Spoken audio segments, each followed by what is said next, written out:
All right. Thank you, everyone, for joining us today. We still have folks filtering in. Hey, Paul, good to see you.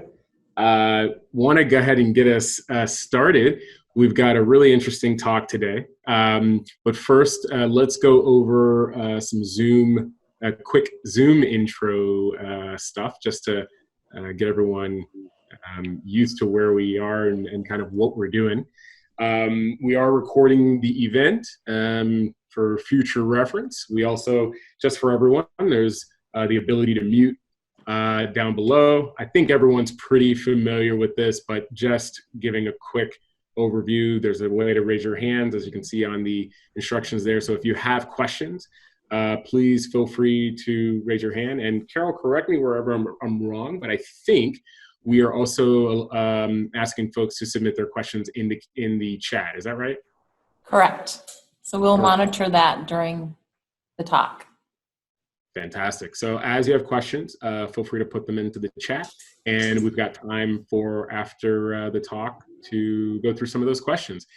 I'm Timothy Summers, Executive Director of Cloud and Advanced Network Engineering Services at ASU.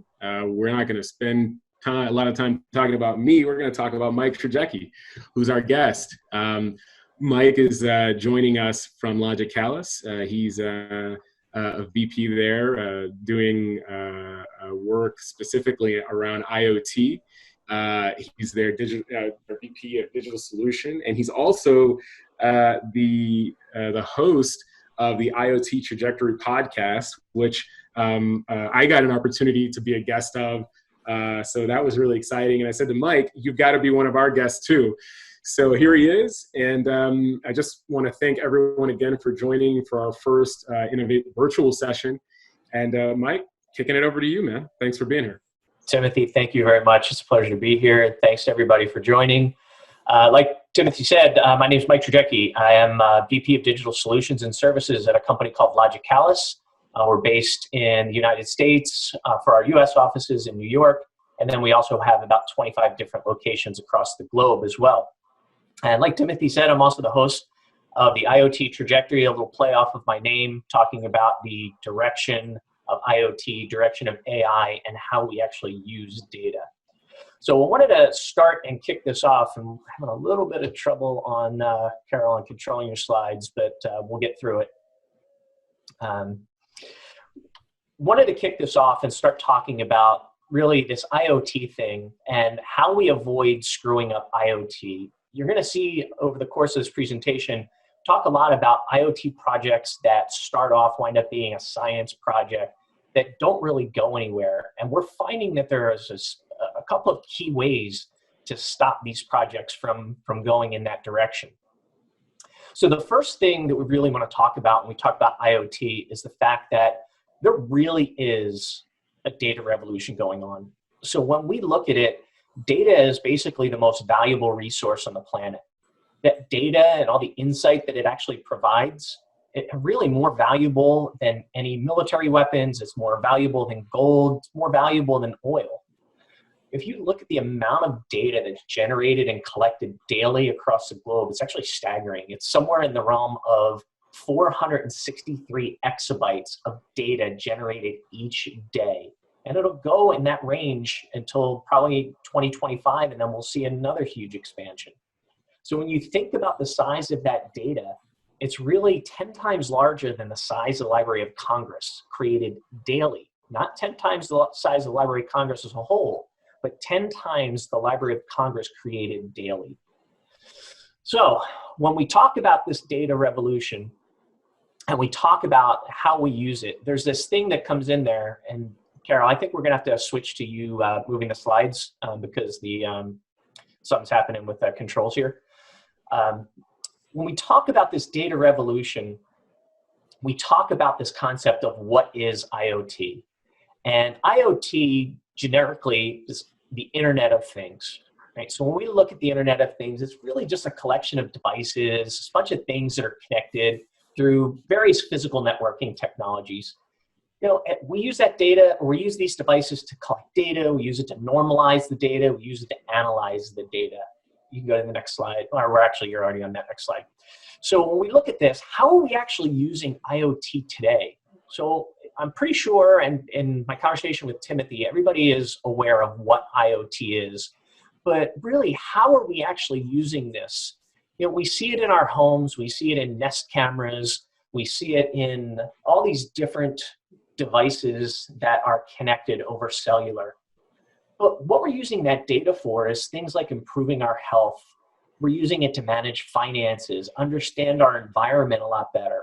We're using it to help combat poverty and disease. We're also using this to help reduce crime, manage traffic, right? We're making machines work more efficiently, more safe, and we're able to actually provide, unlimited opportunities for learning. You can go to the next slide. So when we look at the actual data itself, right, and we look at how we're moving forward, we look at the immense amount of data, just take what's happening right now in this world of COVID-19. Everything that's going on from a remote work standpoint to these types of video conferences, and to be able to go out there and provide this data to help solve a problem that's not just a regional problem, it's a global problem for us to solve. The only way we can do that is with massive amounts of information, and massive amounts of information pulled from different resources, different research organizations, and bringing that in so we can create these learning and training models. So when we look at the immense amount of data, this becomes the currency that is going to keep our economies going. It's going to be the currency that's keeping us connected in this time of isolation, when we're really isolated from each other physically. That data is going to provide a really important mechanism for us to interact with each other and to solve some of these problems. And Carol, you can go to the next slide. So what are some of the use cases that we see in IoT? So when we talk about IoT, we talk about this Internet of Things. How are people actually using IoT in different industries? Well, if you look inside a healthcare organization, right now, I'm sure that everybody is looking at or potentially even participating in a telehealth or remote service with a doctor, a nurse, or a practitioner. This is going to become the norm, right? And this is enabled by IoT, by connecting devices and these sensors that might be blood oxygen sensors, could be thermometers, could be blood pressure rings and bands. We're going to start seeing all of this stuff and all this data collected, and having our meetings with our doctors and having meetings with our primary care physicians and specialists through this telehealth and video world. Right? I can tell you in our organization, the amount of money our customers are investing in telehealth right now is staggering. And a lot of that right now is coming from government funding as well. There's a lot of different provisions of the CARES Act that is going to provide for funding for telehealth, and to be able to keep people engaged with their providers while still maintaining that social distancing. So within that hospital, you look, when we get to look at a hospital and look what's happening on the floor of a hospital, you have all these devices that are connected. You have infusion pumps, you have blood pressure, you have radiology machines, you have all these different systems that are connected with tablets, nurse call systems. Well, we need to track and make sure that these assets are not only where they're supposed to be, but also make sure that those assets are functioning the way they're supposed to. And we do that through IoT by providing that physical connection, that physical wireless connection, to gather all of this information and start doing analysis on the health of that machine. And we can start looking at how a machine's operating. We can look at the codes that the machine is giving off. We can pull numerous data and look at the health of it, the location of it, who it's being used by, when it needs to be put into maintenance. Right? So we look at connecting these assets in this kind of clinical setting. We also look and see, as from a wayfinding standpoint, how do I make my way around the hospital itself? Right? It's the same thing as in education in a campus. How do I find my way around the campus? How do I use my location to determine which way I need to go, where potentially my next class is? How do I get to the closest safety resource officer? right? So we use wayfinding and that interactive wayfinding in these hospital settings and also in pretty much government education and most settings as well. Connected transportation and fleet. Think about the time that it takes for an ambulance, an emergency vehicle from a hospital to get a paramedic to get from where they are to where somebody is having an issue, that patient. And getting there and being able to have all the information pushed forward to the hospital before that person even gets into the ER or into triage, to be able to know what is exactly going on, this person's vital stats, everything already integrated into an electronic health records, an app like an Epic or something like Meditech. And now I know the exact location. I know how long it's going to take that paramedic to get from the patient to where the incident happened to the hospital. So now I can start prepping and being kind of almost like a just-in-time service from a healthcare environment. And the last thing that we really see a lot of is around smart buildings and facility management. And again, this stretches across pretty much every vertical.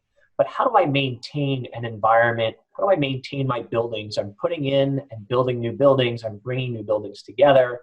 How am I monitoring and maintaining the environmentals of that building? How am I helping the building get more green?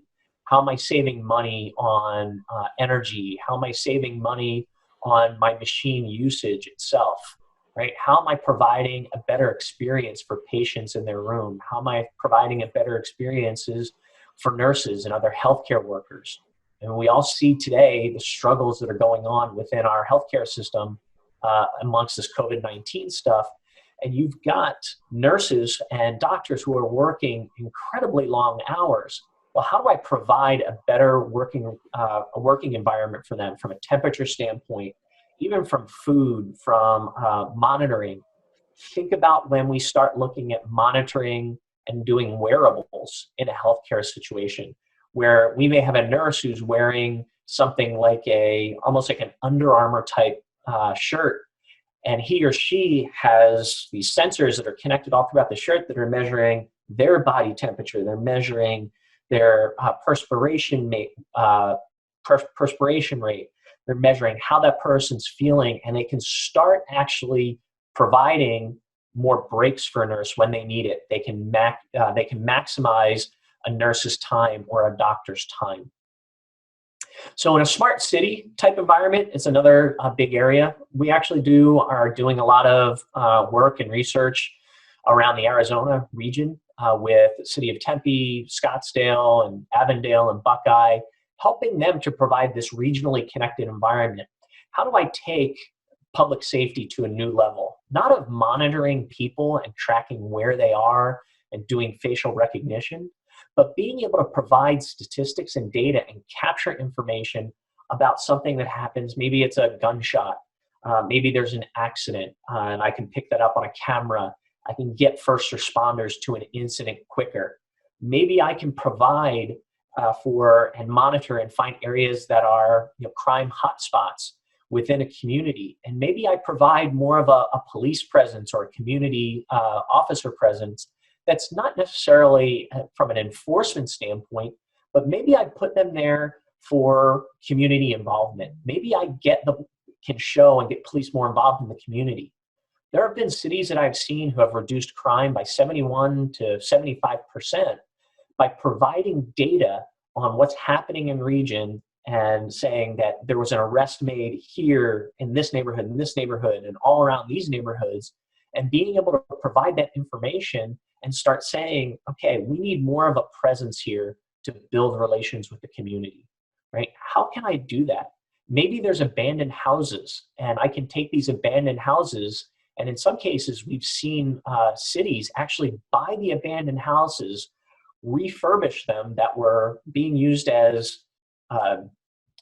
basically drug dens and areas for crime, some pretty nefarious activities, and we start buying those houses. And not only did they buy the houses, refurbish them, and resell them and make some money for the taxpayers, but they also were able to reduce the crime in those areas and build those neighborhoods back up. And what happens when these cities do things like that and buy those homes, what's happening is you're having other private investors come in and they're buying the other homes that are in that area that might be vacant or haven't sold. And they're redoing these neighborhoods and actually trying to bring the community together to provide new housing, to provide income for disadvantaged families. Some of the things that we can use that data for, and public safety and health management, has been incredible. Smart and connected roadways. I'm pretty sure everybody has seen a red light camera. I've been victim of a couple of red light cameras, but it's an interesting topic of how much data do we actually collect, and what's actually constitutionally protected when that data is collected. We have police cars with license plate readers. We have cameras everywhere. At any point during the day, at least when you're not being confined in your homes or in your apartments or houses or wherever you're confined, you're on video, and most of the time during the day you don't realize it. Whether it's your neighbors collecting video from their Ring camera, whether it's traffic cameras, you're pretty much monitored the entire time.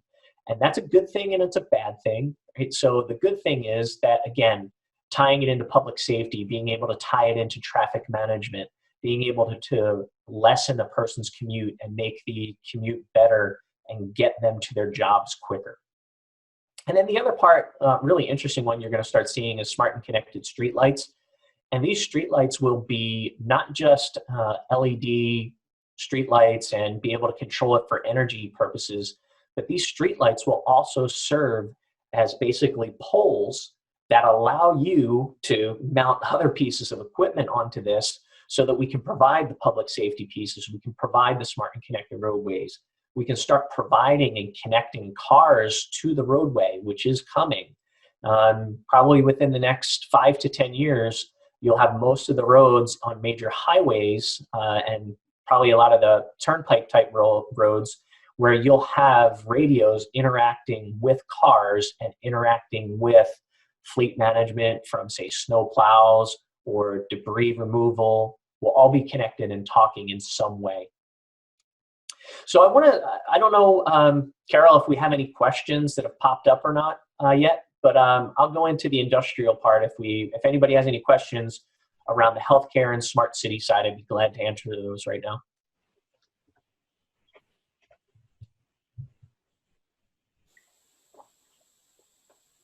And like you said, you can raise your hand or post something in the chat window. All right. So let's talk about some other use cases here in the industrial space. We've got this whole thing called Industry 4.0 and the industrial Internet of Things. We look at that from an asset management standpoint, predictive maintenance. It doesn't say it up there on that second block over there. I'm not sure why the text isn't there. But it's predictive maintenance, being able to use data from machines to help them determine a failure rate of when they will possibly fail. Because right now we have an interesting problem in the manufacturing space. We have something called RTF, which is run to fail.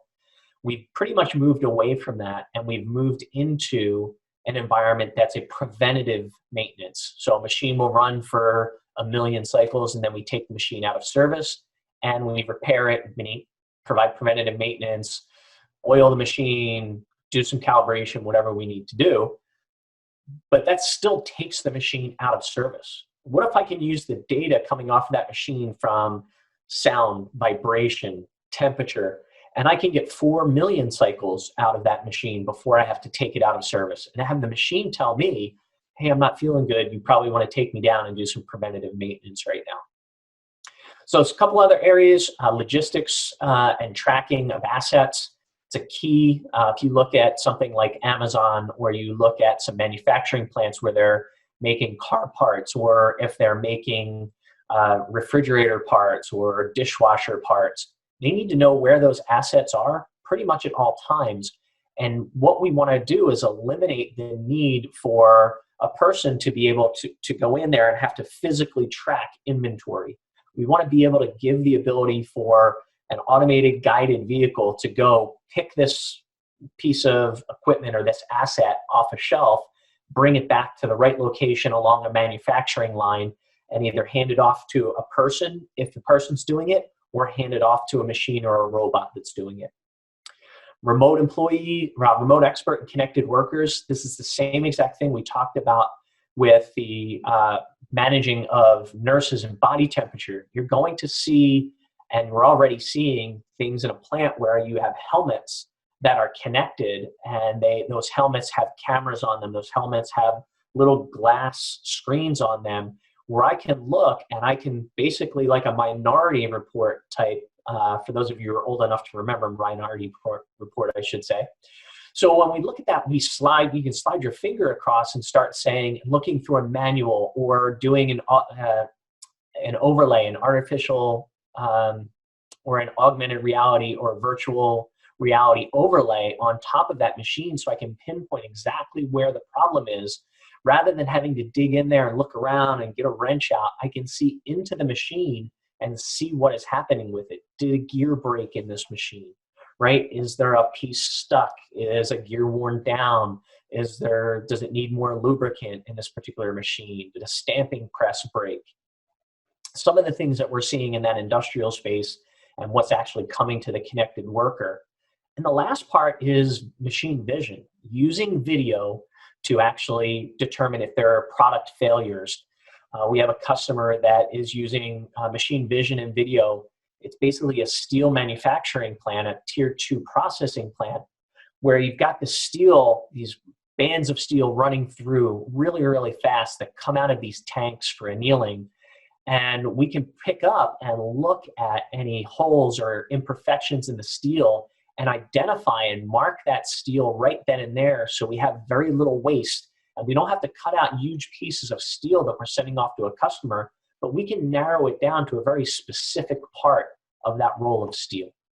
So I know it looks like there was a couple of a question that came in from the chat. Carol, I don't know if you want to pull that up. Yes, there's a question from Mark Goldstein, and he asked if there's a balance between using Wi-Fi 5.6, LP WAN, and or 4G, 5G cellular for connectivity. Yep. There is a balance, and one of the things that we talk about when we build out frameworks for IoT is the fact that there's going to be multiple connectivity options. So in most situations, you're going to see a mix of all of those. I will tell you right now, 5G still has a long way to go before it is fully ready to handle this true IoT workload that we're going to be throwing at it, right? There's still radios that need to be upgraded. Partners and companies like Sprint and Verizon have done a really good job of building out their 5G networks, but we still have a long way to go before the radios and the devices are actually able to connect at those 5G type speeds.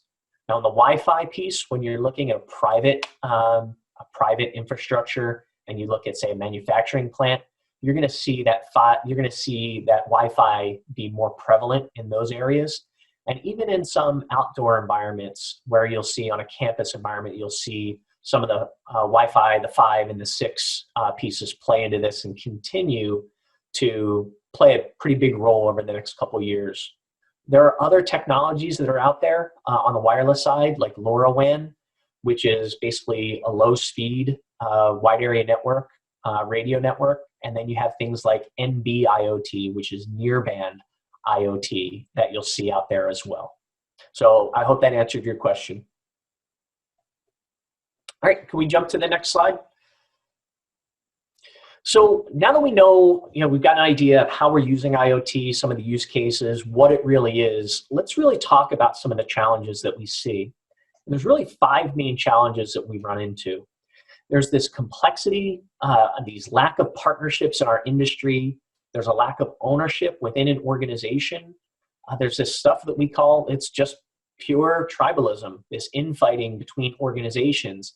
And by infighting, it doesn't have to be aggressive. It could just be a control mechanism for data or who's doing what, right? It doesn't have to be a full-on war internally, but you still have these tribal regions within all of these different organizations. And the last part are these science projects. So let's start and talk about the complexity of this. And Carol, if you could jump to the next slide. So we know, one back, there you go. So we know that there's about 80 billion devices that are expected to be connected by 2025. So with that, the number of products, solutions, companies that are calling themselves IoT and AI and data analytics has skyrocketed. Just look at the sheer number of companies that are on this screen right now. Companies cannot handle, whether you're a school, whether you're a manufacturer, healthcare, you cannot possibly know all of the pieces of this puzzle. I will tell you, we do a really good job what we do at our company. We cannot handle all of these different things. It's impossible to maintain this skill set. So when you look at this, and just look at Israel last year alone, I think there was 168 new AI startups that came out of Israel last year to the tune of like roughly around $4 billion of capital invested. So when you look at this, imagine trying to be in an organization and determine what products and solutions you are going to combine together into an ecosystem to make something work. And I will tell you that complexity leads right into the next challenge that we see, which is really the lack of partnerships. And Carol, you can move to the next slide. So this lack of partnerships, one back. So this lack of partnerships, nope, there we go, that side. All right, so when we go to the lack of partnerships, there is a giant ego problem in this IoT AI industry. Too many people, too many companies, too many integrators, too many resellers think that they can do this on their own, and they can't. And that approach to IoT is a sure failure. You know, you need to build and have the right partnerships. You need to work with organizations that are willing to go and build these relationships that are going to help in a manufacturing environment. And I'll give you an example of what we do at Logicalis. We work with manufacturers all the time, but we don't have people that work on the manufacturing floor who understand what's happening at what's called a PLC level. So we partner with other companies who do that. We're also not going to invest 30 million or take 30 years of experience and invest in building that skill set out when these companies of people already exist. So we choose to partner with them. And when we do that, we build out these ecosystems, and we think that's the right way to do it. And there's a lot of companies out there who are trying to do this on their own. And I will tell you that is a sure path to failure, is not finding those partnerships. And if you look at what ASU is doing with the KIC and some of the things that you're doing with the Arizona IDP, the AZ IDP, and building these partnerships, Arizona State has the absolute right methodology for building out these ecosystems and bringing these people together. And it's actually phenomenal to see. I'm glad we're able to be part of it too, because it gives us the ability to take some of the good things that you're doing and bring it to other cities around the country as well. So ownership is another challenge we see quite often. And from an ownership standpoint, we look at, there's nobody internally in a company who is typically tasked, whether it's healthcare, whether it's government, education, nobody is typically tasked with the ownership of an IoT project. Usually winds up being a managed by committee type of thing. So what we look to do and what we suggest, and I'll get into when we talk about how to fix these problems, is really identifying who that key owner is. We talked about the tribalism piece of this, and I will tell you, going back to these lack of partnerships and the lack of ownership, you wind up with these different organizations, these different tribes. Just take within a university setting. You've got campus safety. You've got student experience. You've got the IT department. You've got security as far as cybersecurity. You have human resources. You have admissions. All of the data that can be collected is valuable to each one of those groups. Let's say I can show that your students are, from an analytics standpoint, by collecting information about where they are on campus, I can tie that into not that person specifically, but tie it into success that say, hey, most of the students that are actually going and spending time in the library are students that have a higher graduation rate. Right? There is that data that can be collected, But when we get into a situation, you usually have an organization that is single-threaded. They're only thinking and their blinders are on about what's going to benefit that particular organization. So what you want to do, and we'll talk about this, is bring those groups together. And it's not a really easy thing to do. We've got some ideas that I'd like to share with you on how we get that done. Because when all of these things happen and when they get combined, these science projects really go into this kind of black hole. Somebody has a really good idea. Somebody thinks that, hey, I've got the greatest new innovation that can happen, but you don't have the right people to actually take it to the rest of the business. And what happens is these really great ideas and this innovation gets lost. And I know how innovative ASU is, but there's a potential to bring different groups together where you can innovate together and actually solve problems together. Because we see a lot of times that 40 to 50% of IoT projects wind up stalling because of these challenges right here. Right? We look at this and we try and go to our customers and we take this Shark Tank type approach. Right? Understand, is this needed? Who is it going to benefit? How is it going to benefit? Is it going to reduce cost? Is it going to increase revenue? Is it going to increase graduation rate? Is it going to improve student experience? Is it going to mitigate risk? Right? We look at all of those things and we bring those up front to start thinking about the overall solution that we're trying to solve for, rather than actually go out there and just find a problem technology and use that to find a problem. It doesn't work. All right, so it looks like, Carol, we might have a couple other questions. Yes, you do. You have a question from Alicia Wolf, and she's asking, do you see cybersecurity concerns as a challenge with IoT? Does that fall under the tribalism category? It does. I will tell you that the cybersecurity piece I would actually call the cybersecurity piece more of an inhibitor than a challenge, as we talk about with IoT. And the security piece, there have been instances, I won't name the state or where it happened, but there were cameras on roadways that were thousands and thousands and thousands of cameras that were put out there, no security on them, not even anything resembling firewalls, and nation state hackers got in and controlled the signage on the highways through the cameras. So the cybersecurity piece is a big concern, and it's an inhibitor to the IoT piece of this.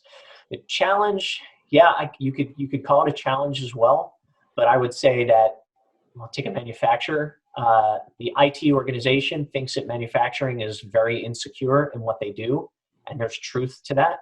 In some manufacturing environments, in order to have a vendor come and check out your equipment, they'll set up a connection and bypass all of their security by literally taking the Ethernet cable from the switch and firewall and connecting it directly into the machine. So now a remote vendor can get access to troubleshoot the machine without going through any security whatsoever. Now, if that's a person who's social engineering and calling up and maybe getting someone who unwittingly plugs it in, they could take down and maybe provide some ransomware on those machines and on the data in those machines and stop their manufacturing environment from working. So I would definitely categorize it under tribalism here, but I would also put it under that inhibitor more from a cybersecurity standpoint. So thanks for the question, Alicia. I have another question from Robert Murray, and he's asking, what larger scope applications of BLE and Mesh BLE are you seeing, and how much vendor AP implementation of BLE do you see ongoing and in the future? We hear a lot of talk about it, and we're not seeing a lot of deployment of it. The biggest area that we see BLE being deployed is healthcare, and that's mainly around the asset tracking piece of this. We will see it in manufacturing. Actually, we'll see it in some food service, like processing plants, meat processing plants and livestock processing. You'll see BLE there. I will tell you that it's not as big a market right now that we're seeing in our customer base. And I can tell you we deal with a lot of the BLE providers, And I would say that it's still more traditional RFID than BLE within those organizations. Any other questions, Carol? There's another question, and this is from Ted Allen. 5G is being marketed as a cure-all, connect all, push us forward the future we dream of solution. But do people realize that they're investing in long-term carrier partnerships and have no control over security, access, SLAs, and cost increase? How do you strike the balance? You strike the balance by when you look at something and you're designing solutions around IoT, you need to look at basically the security piece of it as the primary component. So you're right, you don't have any control over the carriers. You don't have any, there's no SLAs that are in those contracts. 5G is not a cure-all. There is nothing that has ever been in this world in technology that has been a cure-all. You are going to see challenges with 5G, and for the foreseeable future, you are going to see, like the other question, Wi-Fi, you'll see BLE, you'll see software-defined networks, software-defined wide area networks. You'll see LoRaWAN and Sigfox and NB-IoT for a long time. It's also going to depend on the cost of those 5G services. Can I afford to connect 15,000 sensors around a city with 5G? We're not really sure of what that impact is going to be. I know a lot of people are talking about it, and I will tell you I'm a proponent and big believer in things that companies like Sprint and Verizon and AT&T are doing in that area, but I still think we're a little ways away from actually recognizing the true benefits of it. And there are some legitimate concerns that you brought up. All right, can we go to the next slide, Carol? Organizational alignment. So when we talk about these challenges, IoT is still the new kid on the block, to be honest, right? IoT projects they're unfortunately often treated like science experiments. Projects get too granular, they go too fast, and you kind of tumbling down this rabbit hole. But instead of doing that kind of just jump in head first, what we like to recommend is consider that long game. And I think that last question is a perfect tie into this because it is a long game right now. And you've got to look at this and say, what is this going to solve? What is the major goal that I'm trying to solve for? Focus on organizational KPIs. Don't focus on the technology itself. Don't focus on a departmental KPI. Look at those big areas that we talked about around reduce cost, increase revenue, improve experience, mitigate risk, some of those things, which are those key performance indicators, right? And if we can do that, you're going to put yourself in a position where everybody is kind of moving towards that same goal. And now you can get to the second part of this, and the second thing that we like to recommend is really around this ideation. So Carol, you can jump to the next slide. So this ideation piece of this, it can be done in a really short.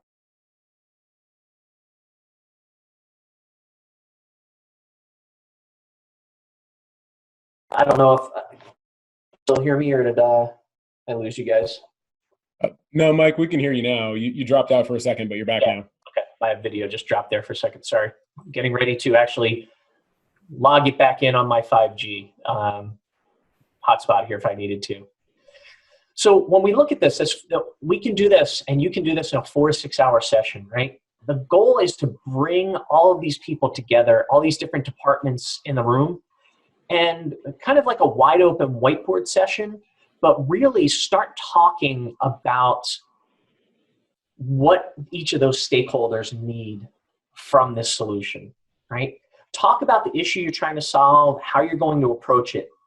Talk about, does the technology exist to address the problem you're trying to solve, right? Or do you need to create something that's unique, right? Do you need to do this on your own, right? If you understand the needs of the stakeholders, you can move on to identifying the right solutions. And I will tell you, every time we get involved with one of our customers, this is the first step we take. And I will tell you, I'll go back to manufacturing or smart city. We'll focus on smart city. You look at all the different departments of smart city. When you look at water and sewage, you look at waste management, you look at public safety, right? All these different areas. If our goal overall is to provide a safer community and bring more residents in, bring in more tax dollars into that particular city, well, how do I tie in making the water safe? How do I tie in making people safe? How do I tie in making sure that the streets are clean and safe? And how do I impact public health? There are customers that we've worked with in the past where on a waste management piece of this was really ingenious from the customer standpoint that they thought of this and we helped them implement it, was how do I tie in picking up waste and building routes for waste management on demand and not running the same trash route every single day, but going only where trash bins were full. So I'm saving on gas and I'm saving on, I'm actually providing a cleaner environment for my customers. And there was an interesting side effect here is that it cut down on rodents and disease in that particular area, because when it was hot outside and a bin was full, they picked up more often than if it was cold and the bin was full. So there was a direct correlation to this population health of, hey, if it's hot and it's stinky, it's going to draw more rodents in there, and those rodents are going to spread more disease. And the only way this was able to happen was they were able to bring people in from all different divisions of that city, that waste management department itself, but they were able to bring in other public works as far as sewage and maintaining and clean sewers. They were able to bring in medical professionals from even outside to have this conversation around population health management. So this ideation session is really pretty important. All right, we can move on to the next slide, Carol. You do have another question. Would you like to take that? Love to answer it. From Ted Albin, in the public sector, IoT represents a huge security risk. What are your thoughts about reward versus risk? The security, it's a huge security risk, but if you build security into the design up front and the security absolutely exists to do this, then I would tell you that concern is minimized greatly. The problem that you see in this public sector world is that most people look and forget to include security up front. And I've seen this time and time again because they look and it's like, hey, it's a sensor on this device or this street pole, and it's just measuring particulates in the air. Well, guess what? It's still an entry point into the network. I've seen more often than not security not be taken into consideration up front. If you build it in and security is on top of mind when you're doing the ideation, then it's not as much of a concern for me.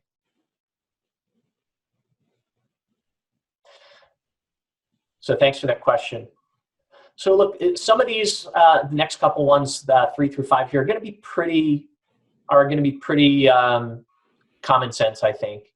Right? Get IT and administrative staff at the table at the same time.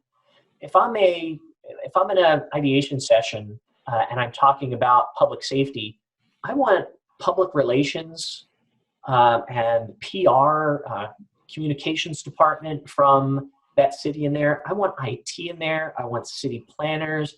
Depending on the size of the city, I want the mayor or town council in that meeting to talk about, hey, if I'm able to solve this problem, how do I use this to advertise for my city? How, in the Arizona region, there's 27 kind of cities that are connected and that this AZ IDP is trying to connect.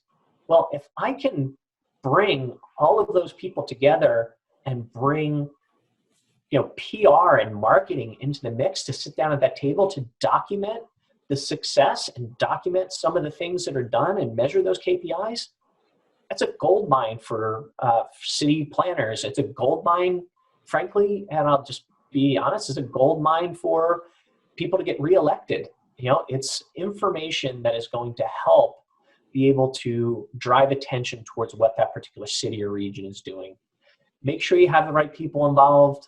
I will tell you, I'm talking to a pretty advanced technology group here. Using tools like WebEx Teams, Slack, Microsoft Teams, whatever collaboration tool that you want to use is extremely important. Document all the steps along the way to what you're doing in this particular an IoT project. I promise you it'll pay dividends. Make sure it is all documented. You can go back and take all the steps that you did and tie them to KPIs. Things will move along a lot faster than they are. All right, we can go on to number 4.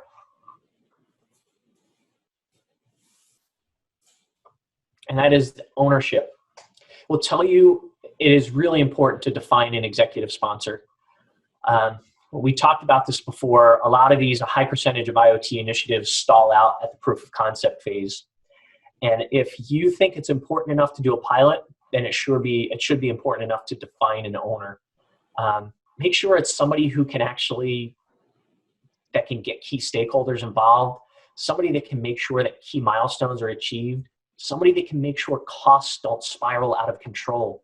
You need somebody that is not only a technologist, and I don't mean they have to be, programming or coding, but somebody who understands technology, how it is impacting the business, somebody who's got a good project management and program management skill set. Having that person and identifying that person as the owner is key, and holding that person accountable for the success or failure of the project is important. And that's what people shy away from, because so many of these projects fail. People are really hesitant to take on the responsibility for this. But I tell you, it is going to help make those projects more successful, because you're able to bring these different groups together and you're able to actually maintain and manage the project a little better. And the last part of this is focus and metrics, right?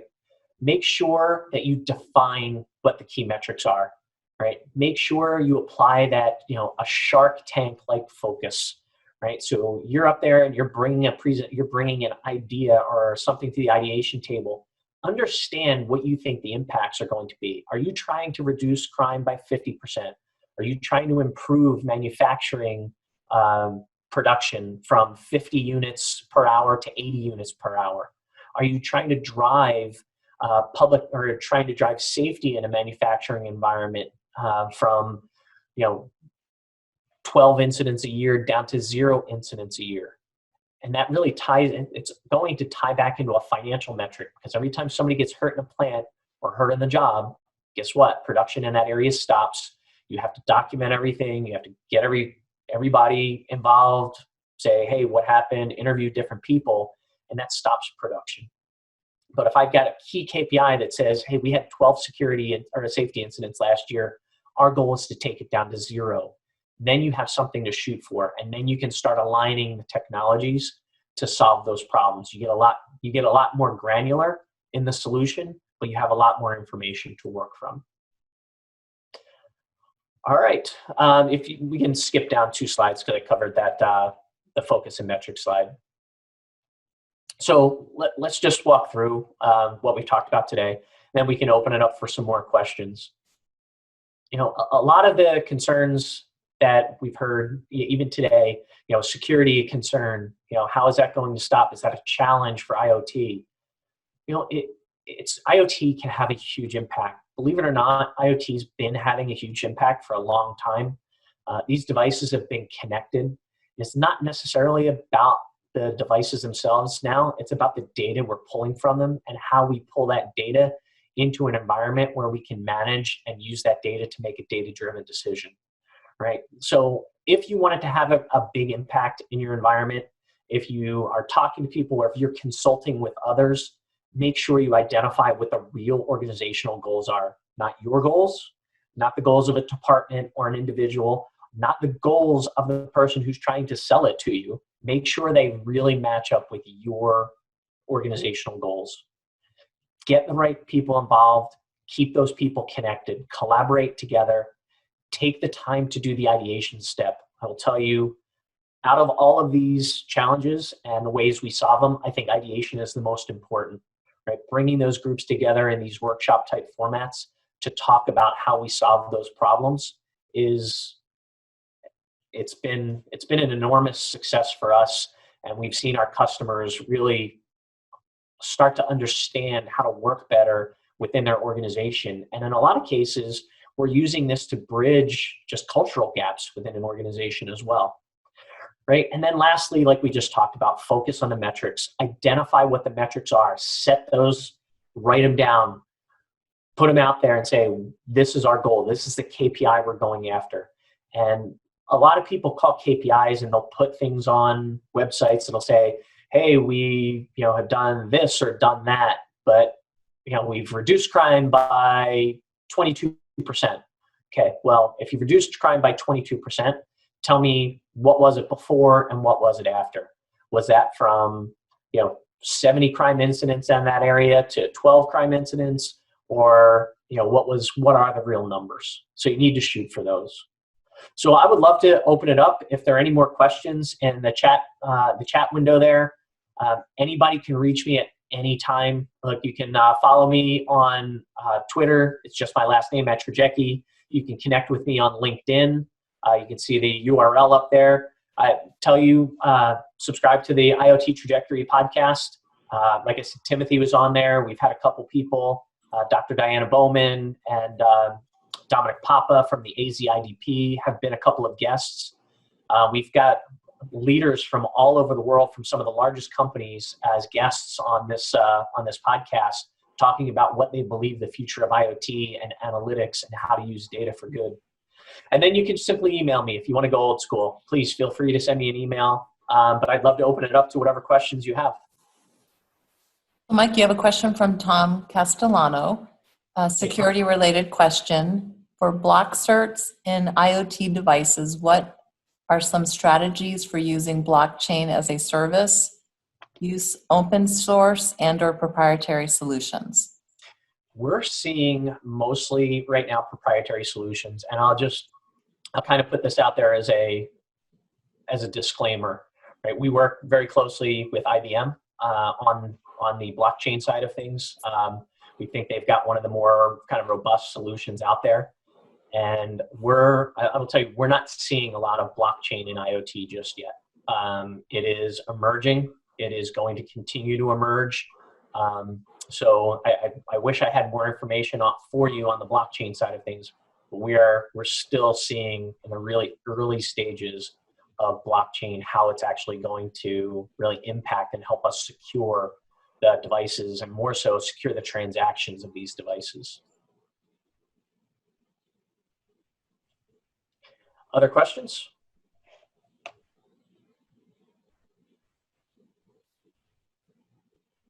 Carol, I don't know if we lost you there. Let me see. Nope, I'm sorry. No more questions at this moment. Okay. Carol, Awesome. it might be a good idea, guys, if we open it up to, I have a question for you, Mike, and I think this might kind of help open up some of the discussion a little bit. When we talked a while back, I shared with you just some of the things that we're doing at ASU and what we want to do around IoT, and I'm glad Tom brought up that question about blockchain. That was a really, really good question. It'd be really interesting to kind of hear from, have you been seeing a lot of what kind of interest are you seeing in higher ed around IoT? And then, from that perspective, are you hearing people, are they further along than we are? Or are they kind of in the same place? Are we all kind of in the same spot? Or just, I don't know, any sentiment you have around like where we are in the journey from what you're seeing? If you look at that journey and you look at, basically what we would call maturity model for IoT in higher ed, it aligns pretty closely to the smart city piece of this. We're seeing 90% of the stuff we're involved in higher ed right now is basically smart and connected students, smart and connected safety, those types of things, traffic, cameras. How do we bring buildings together and provide information and data on buildings, things like wayfinding? I will tell you,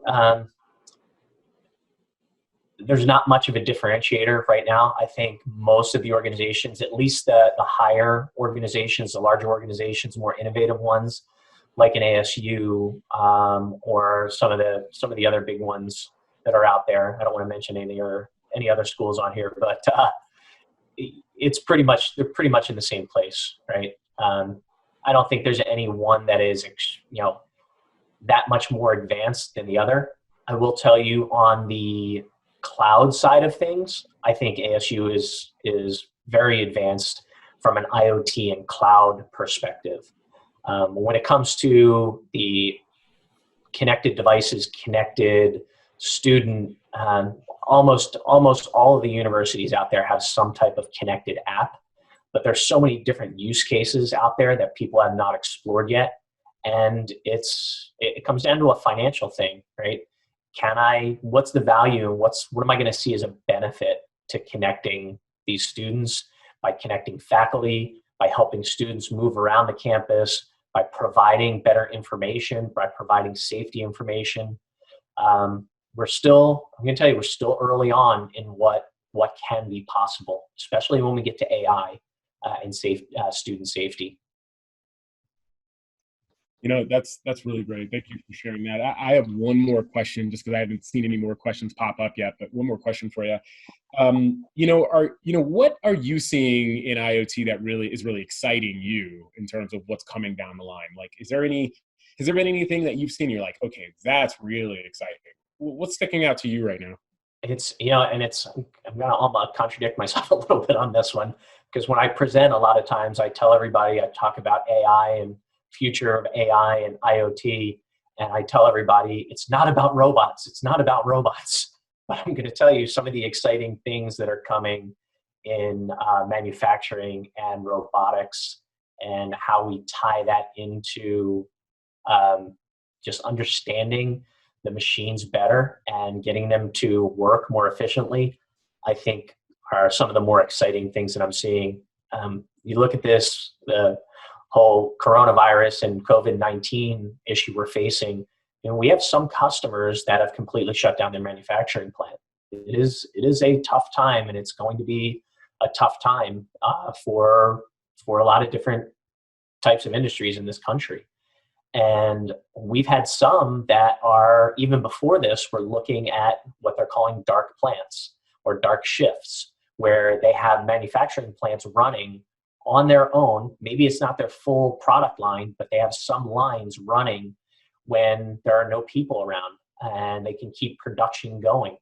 And you're going to see a shift coming out of this COVID crisis that we're in right now, to companies looking at automating process and automating machines inside the manufacturing plants. And then also around things like business process automation, which is an old term.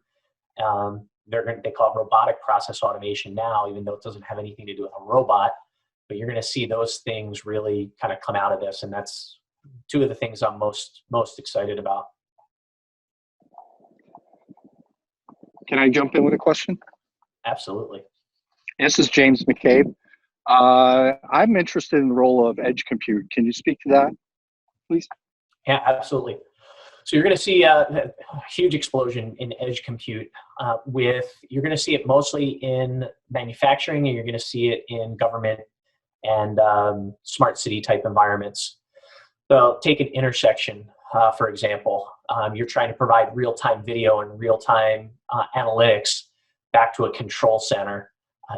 The amount of data that's needed to be processed can't be done just physically by going out to the cloud. It has to be done at the edge.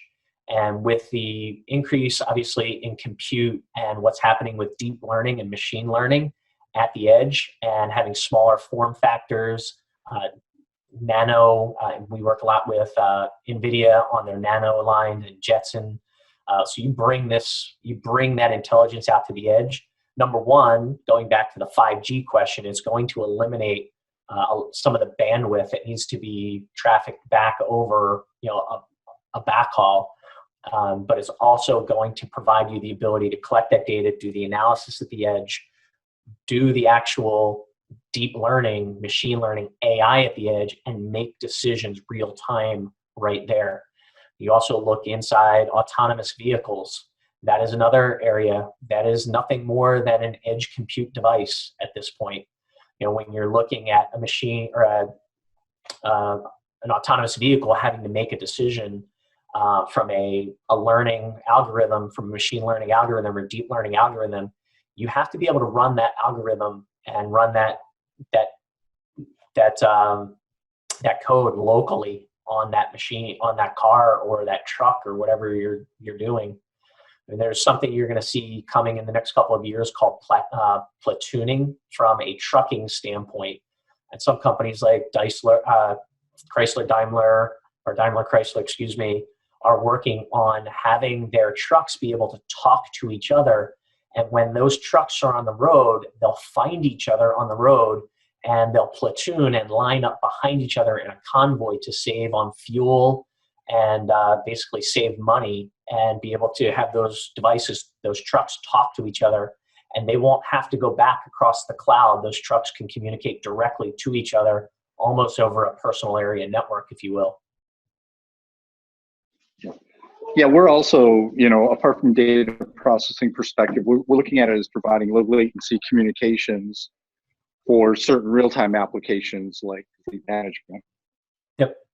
Yeah, and that's it. That you bring up a good point about the real-time piece of this, right? Because when people look at data analytics, and they generally kind of lump it into one bucket, and really when you talk about data analytics from IoT, it's real-time analytics. When you talk about what's data analytics from a business intelligence standpoint, that's more of the long-term process analytics, right? So I'm glad you brought that up. That's one of the things that edge computing is going to bring.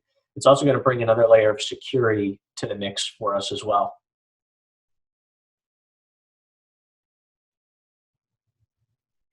Okay, thanks. You are welcome.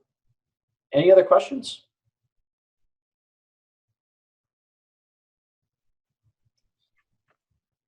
Looks like that might be the end for our questions.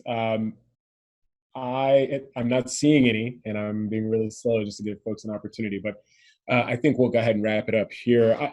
Mike, this was a really great talk around IoT. I am really excited about the prospects. I'm also really vigilant about them as well, you know, of course, with the conversations around cybersecurity. And I know that, you know, we've even talked about, you know, some of the questions around identity and how that how that will change or impact IoT, and vice versa. I'm also glad that you brought up the smart cities aspect, and that, you know, James was asking some questions about that, because we do have folks on the call that are part of our smart cities work, and I'm sure that some of this information was just really insightful for them. I want to thank you again, just on behalf of Innov8 and UTO and ASU, just, you know, for participating. Thank you. And, you know, guys, this is the first time we did this virtually, and you know, I gotta say, I was really excited to see the presence. I'm just really excited to see everyone come through and want to participate here. So we want to encourage you, check out the meetup site, ask questions about Innov8. You know, please share it with, you know, with your team members. And we hope that we see you next month for the next Innov8. And if we're still in our alternate modality, which, you know, as of right now, we all kind of have the information that will probably still be virtual. If we are, we will do it again virtually. So thanks everyone for coming out and taking the time.